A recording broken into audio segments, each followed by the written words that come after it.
How do you ask for more than one gift at a time? Let's say your donor might be willing to give to your campaign, your annual fund, and even make a planned gift. Stick around for the answer in this encore performance of our podcast from 2022, when we were known as Capital Campaign Toolkit. Enjoy.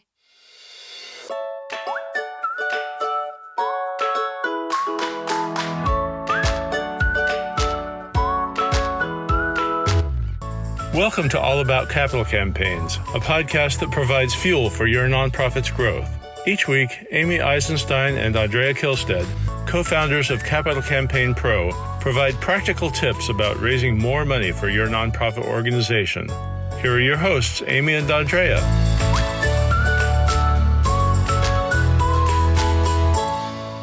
Today, we are really excited to be talking about how to ask for more than one gift at a time. And it will come as no surprise to you that the three gifts that we're talking about are a capital campaign gift, an annual fund gift, and a planned gift. So that's what we're going to cover in the next few minutes here with you. And we really want to think about how to be strategic and thoughtful when you're asking for a gift, and always, if possible, ask for more than one gift at once. Andrea, how do you think about asking for more than one gift at a time? So, Amy, because I knew we were going to cover this topic, and I really sat myself down to think about how I feel about being asked for more than one gift at a time.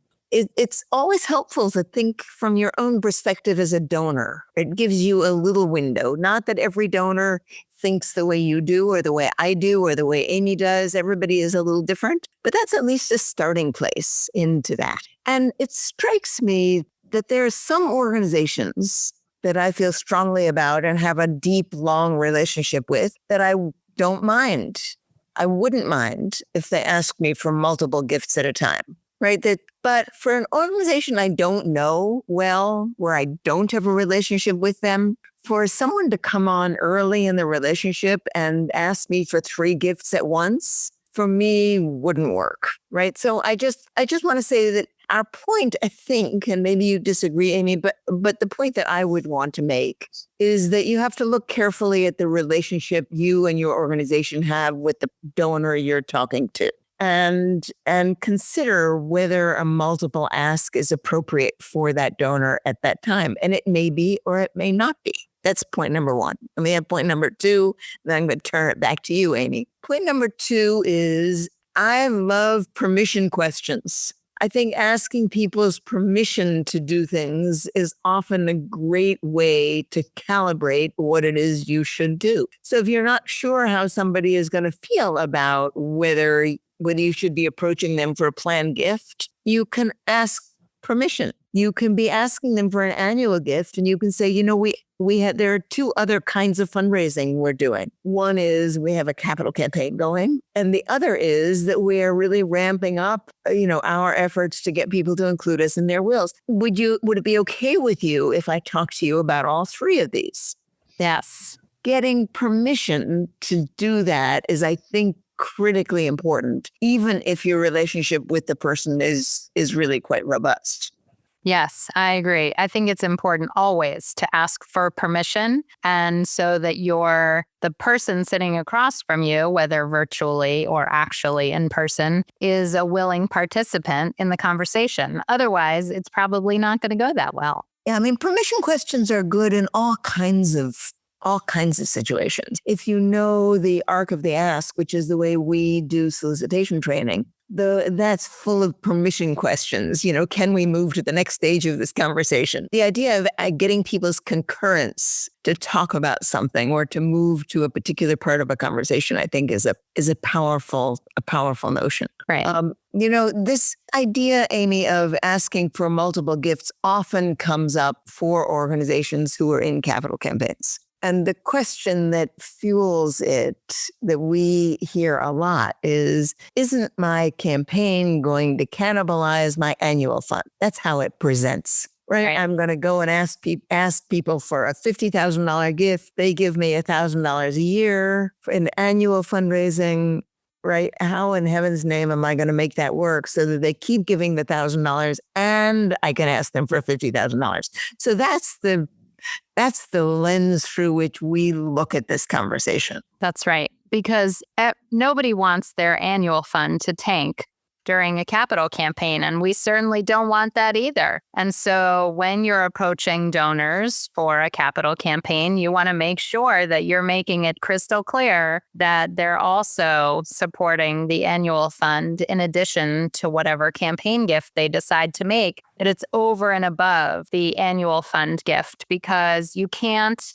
build the capacity of the organization and let your current programs and services go by the wayside. That just doesn't make sense in the context of what you're doing. A campaign is to grow the capacity of the organization. So building a building, just as an example, not all campaigns have buildings, but if you can't run the programs and services inside the building you're aiming to build because your annual fund disappears because you only ask for campaign gifts, it really doesn't make any sense. So the way I frame the discussion and want to think about it in the context of this conversation is talking to donors about short-term needs, medium-term needs, and long-term needs. And so I think you're exactly right to point out that this conversation, especially if it's 3 asks in one, for an annual fund gift, a capital gift, and a plan gift, has to be with very special donors who already have strong relationships with the organizations, because those people probably care about the long-term needs of the organization and the short-term needs and the midterm needs. So, annual fund is a short-term need. A capital campaign might be a midterm need, the next 3 to 10 years. And a planned gift may be covering long-term needs. So that's one way to frame the conversation. If they really care about the mission and the cause and the organization, do they want to provide or consider providing at this point or at least start the conversation for all those gifts? But I think that almost everybody you're asking for a campaign gift, you're also asking for an annual gift at the same time, and acknowledging that the campaign and what's covered in ongoing programs and services are different. And it's an opportunity to educate your donors. So I don't want anybody who's in a campaign to miss that opportunity to have that conversation with donors. It doesn't mean they're going to give you 3 gifts, but you should be having the conversation. The other thing I think it's important that we bring up, and there are several other things actually, but the one on my mind at the moment is that on one side, you have well pointed out that the organization has multiple needs. Right? Every organization has multiple needs. On the other side, going back to my sort of curiosity about the donor, we have to look at how these asks play in the donor's world. And they probably play very differently. Now, what do I mean by that? What I mean is that if someone were to come to me, and again, not everyone functions the way I do, but it's always helpful to think about your own responses and how you function. That's a window into these questions. It may not be the way everybody is, but it's a window. So my particular window is all right, if someone asks me for $500 or $1,000, so I'm likely to give that out of my checkbook. Right? I'm likely to write a check or to PayPal money or to give on the website or to right? That's easy access money for me. If someone asks me to give $10,000 or $25,000, I'm not going to give money that way. I'm going to think about different pockets of money that I have. I'm going to think about investments and how to do that. I'm going to think about tax consequences. I'm going to think about whether I can give that money in ways that's pre-tax rather than after tax. I'm going to have a more complicated conversation with myself about that. So I may give $1,000 through a PayPal or however I'm going to do it, and yet still be happy to think about giving in another way. And of course, if I'm going to give a plan gift, an estate gift, that's a whole different conversation in my mind, right? Well, okay. Are we going to redo our wills? What is it going to take to redo our wills? What would I have to do in order to give an estate gift and not have to go to the expense and time and headache of actually rethinking what my estate plans are, right? I mean, we just created estate plans. I just let our daughters know what we're doing about our estate. Do I want to go back into that? Why should I do that? So the point is not me. The point is these are three different conversations that happen in my brain in three different places that take three different kinds of effort for me to think about. Yeah, I think it's important, very important, to keep the donor's perspective in mind. And yet I don't want people to be too caught up with their own reaction, because my concern with that is so often development directors can't put themselves at all in donors' shoes, because the idea of giving $10,000 is so far out of reach for most development professionals because of what we're paid in the nonprofit sector. And so, keeping in mind how the donor's feeling and what their perspective is super important, and how you would react, but with a grain of salt. You know what, Amy? Even if someone's not in a position, I mean, one of the reasons I'm in that position is that I'm old, right? And I'm at a place in my life to be able to think that way. And if I were 30, I wouldn't be having this kind of conversation. But if I were 30 or young or starting out in the business, I could talk to people who are older, and I could say, "Gee, tell me how giving these kinds of gifts is for you." Mm-hmm. Right. So it doesn't have to be out of, it from you in particular, but the idea of learning what it's like for a donor, even if you don't happen to be asking them, I think is a really good perspective. Yeah, thank you for saying that, Amy. You're right. I'm just in a particular time of my life when that's easy for me. And of course, not everybody is. Yeah. So I think, though, that always thinking about questions, what questions are you going to ask donors? Would you be interested in learning more about planned gifts and ways that donors help us in the long term? Would you be interested in learning about planting seeds for the future of this organization? So, I mean, there's always ways to ask questions and to get to how a donor is feeling. But I do think that you should be thinking about multiple asks at a time, because instead of trying to meet with a donor 3 times in a year to say, okay, we're coming to ask you for annual fund, and then let's meet in 3 months to talk about the capital gift, and then let's meet 6 months later to talk about a planned gift, I think you can say to the donor, you know what? We're exploring all options with donors. This is sort of what's on the table in our menu. What's the best way for us to have this conversation? Which one should we have now? Should we be coming back to you later? So making sure that you include the donor in those discussions and conversation and thought process, and every donor will react differently, and that's okay. Yeah, it's fascinating to think about this conversation. In capital campaigns, one of the responses that we hear a lot is the donor that says, "All right, I'll give you $100,000. Use it whatever way you want." Right? You tell me you need annual funds. Okay, however you want to use it, that's fine. Yeah. Now it ends up with some funny numbers. So it ends up with, let's say a donor gives $100,000, say use it whatever way you want. And regularly they give $2,500 a year for their annual fund contribution. It's not uncommon, right? For that to happen. Well, all of a sudden they're making a $2,500 a year. They're making a $2,500 gift to the annual fund, and they're making a $97,000 to break it, the capital giving, and the naming opportunities start at 100. Right.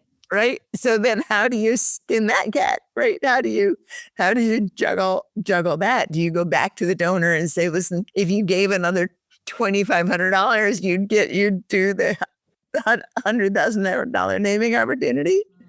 It raises some funny questions that feel nitpicky. And often I think give people pause because they're not sure how to handle this. Yeah. And I think it should give you pause. And that's why it's important to think about campaign policies, what you're counting. You can always lean back on your campaign policies, and you want to make them loose and restrictive at the same time, right? So that you have some flexibility, and yet so that there is some consistency. And I think that that's what campaign policies do. Does that make sense? Yeah, I think it does. I think it does. The other thing that I think that we haven't leaned on, and I think it's important, and is that it's often helpful for donors if you can be very clear about what money you're raising for what and why, right? And I think people tend to want to make this blurry, and I've never found that blurry works very well. I've found that clarity works a whole lot better. So if I were to say to Amy, Jamie, ours is an organization that I know you've supported for many years. We are in a capital campaign, and I'd like you to give a gift of $25,000 to that. You can pledge it over time, but you've always given $1,000 a year to our organization on top of your campaign gift. I'd love it if you'd consider continuing on with that $1,000 gift. How does that sound? Right? That's, I think, clean and clear, right? And when she says, yes, of course, Andrea, that's your key. Then I would say the other thing we are doing is trying to get a whole bunch more people to include us in their estate plans. Is this something that you and Alan might want to talk about? So that's a permission question over and above. It's 3 asks, 1 visit, all clearly defined. Love it. I love it. All right. I think this was a great conversation on how to integrate multiple asks into one visit, one meeting, one ask, whatever you want to call it. But I think that it is an issue that comes up again and again, and it does address a problem of, how many times are you going to get in front of your donors? If you've got 1 visit per year, then honestly, multiple asks are appropriate and important and necessary. And that way you can spend the rest of the year doing cultivation and stewardship, which is always important. All right. Thank you so much for having this wonderful piece of the conversation, and we'll see you next time.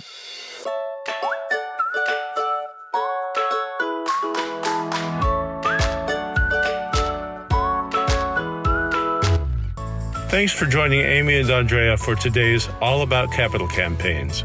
To learn more about them and their work together, visit capitalcampaignpro.com, where you'll find all the help you'll need for your campaign. And please follow, rate, and review us on your favorite podcasting platform. Thank you.